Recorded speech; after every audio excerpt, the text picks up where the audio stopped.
Hello, hello, creepy lovers. It is your girl D with Creepy Cassetti bringing you another horror-related video. And if this is your type of content, please hit that like button, that subscribe button, that notification bell, so you'll know every time I drop a new video. And today, I got a really weird one. We're gonna be talking about a character named Tarrare. And I say character, but he was really a real person. And he went through some pretty scary escapades. So let's go on ahead and get into it. I have seen people eat some seriously strange concoctions. Does anyone else have a vague recollection of mashed potato mountain from middle school? Oh, you know, that mound of mashed potato covered in the scraps from everyone else's lunches and at times topped off with a carton of milk? Sounds disgusting, right? But remember that there was always that one kid who was willing to give it a try to the squeals of ew in the background. And then there are those YouTubers who eat super raw fish, the kind that pops off the plate with a little soy sauce. While those situations are still pretty icky, nothing compares to the culinary escapades of today's topic. In 17th century France, there lived a man with a truly insatiable palate. He went by the name of Tarrare, no last name to speak of. He would eat and never feel the impact of really being full. He was a scrawny man, barely 100 pounds, and yet this same fellow could eat his own body weight in a day. He was even said to have eaten a fourth of a cow's worth of beef in a day. He is said to have exuded a stench so palpable the cartoon stink cloud would follow him permanently wherever he went. Some sources went as far as to say that his sweat smelled of sewer water and he was always hot to the touch. His skin was very stretchy. When he was hungry, he could wrap the skin of his stomach around his torso and his cheeks were consistently saggy. After eating immense amounts of food, his belly would extend like Violet Beauregarde post-bubblegum consumption. He lived with his parents, eating everything he could get his hands on until the age of 17 when they kicked him out. Dude was obviously eating them out of house and home, and they must have been pretty convinced that it wouldn't be long before he tried to take a bite out of them. So in an effort to survive, he took to the streets with his merry band of misfits made up of himself, some thieves, and some ladies of the night.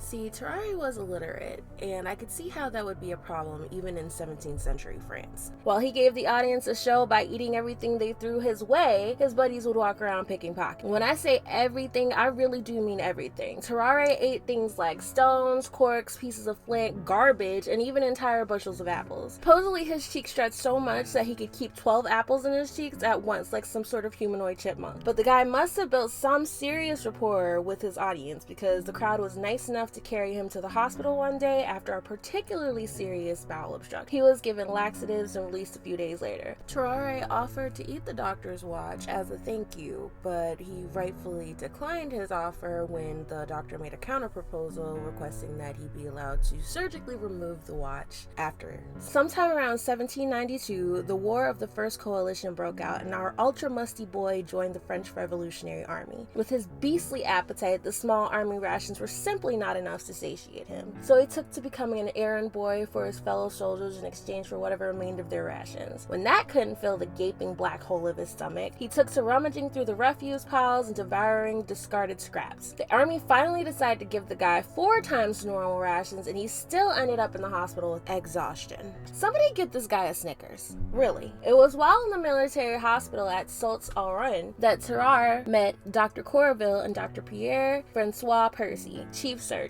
The doctors were intrigued by Tarrare. They wanted to experiment with his appetite. In one instance, the doctors gave him a meal made for 15 people. That day, he ate 2 meat pies, a side bowls of grease and salt. I don't know why that would be in side bowls. Like grease? Like I get butter, but grease? That's just weird.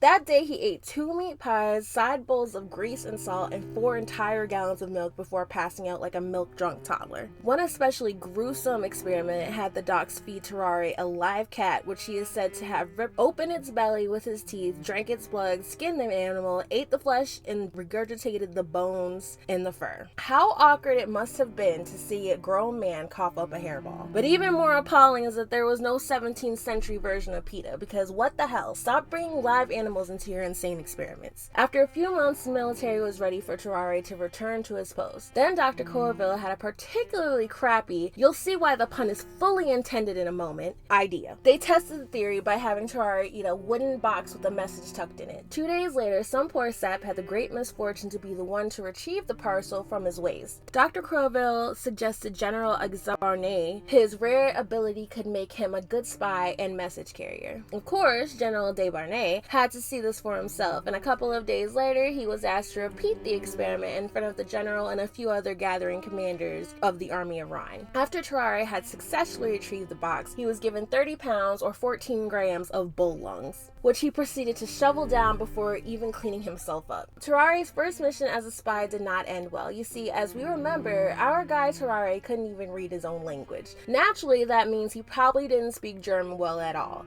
But behind Prussian enemy lines, they sent him to deliver a message to an imprisoned French colonel. He stuck out like a sore thumb, and he was pretty quickly jailed. It was probably pretty hard to blend in when you don't speak the native language and you have the permanent stench of death wafting out of your pores. The soldiers stripped him down, beat him before bringing him to General Zogli and torturing him for another 30 hours before he confessed to the endgame. He was chained to a latrine for another 24 hours before he passed the message. Tarrare was distraught at having let down his country and so afraid for his life that he is said to have wept the whole night. The Prussians were hoping to gain some juicy details that might actually help them win this war. However, when they opened the message, it was just a note asking that the French colonel relay any information about the Prussians, as well as to let them know that he had gotten the message.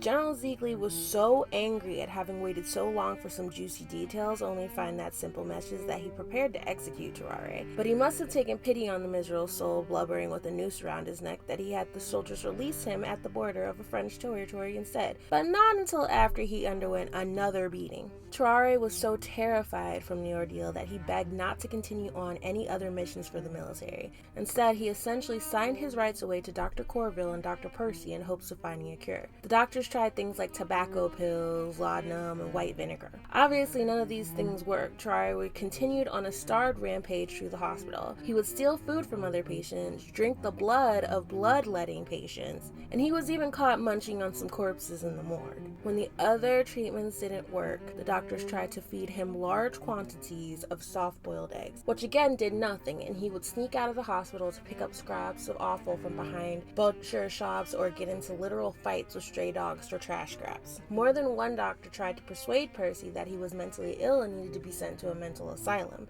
but the doctors kept up with their experiments, at least until a 14-month-old toddler went missing at the hospital. At that point, they had no choice but to banish him on suspicion of having eaten the child. He spent the last 4 years of his life in relative obscurity. He called on Dr. Percy before his demise, telling the good doctor that he thought his ailment was the result of having swallowed a golden fork a few years prior. What they found out later was that it was end-stage tuberculosis.